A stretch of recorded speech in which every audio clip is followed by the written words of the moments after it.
সড়কটির অর্ধেক ছেয়েছে চিরপ্রতিদ্বন্দ্বী আর্জেন্টিনা ও ব্রাজিলের যৌথ পতাকায়।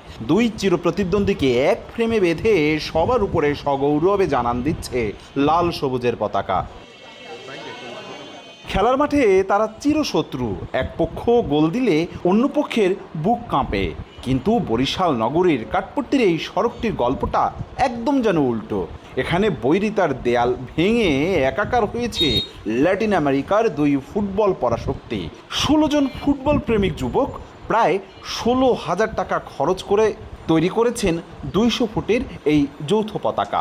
আর্জেন্টিনা একটা সাপোর্টার, ব্রাজিল একটা সাপোর্টার, সেটা আমরা হইতে চাইছি, সেই অবস্থা আমরা এটা লাগাই। মহল্লার সব ভাই বেরাদার মিল্লা ছোট বড় একসাথে কাজটা করছি আমরা। দুইজন একসাথে দেই, দুইজন একসাথে থাকি, জানি কোনো ভেদাভেদ না থাকে। স্থানীয় পথচারীরা বলছেন, ফুটবল বিশ্বকাপে আর্জেন্টিনা আর ব্রাজিলের সমর্থকদের মধ্যে যেখানে তুমুল রেষারেষি হয়, সেখানে এই সড়কটির চিত্র যেন বাঙালির চিরচেনা সম্প্রীতির বার্তা দিচ্ছে।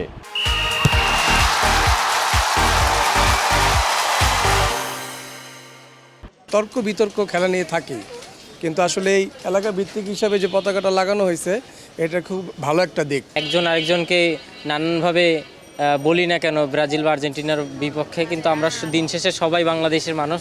খেলার মাঠের সেই হাজার মাইলের দূরের লাতিন বৈরিতা ভুলে বরিশালে 200 ফুটের এই ক্যানভাসে এক সুতোয় বাঁধা পড়ল আর্জেন্টিনা আর ব্রাজিলের চিরচেনা ফুটবল আবেগ।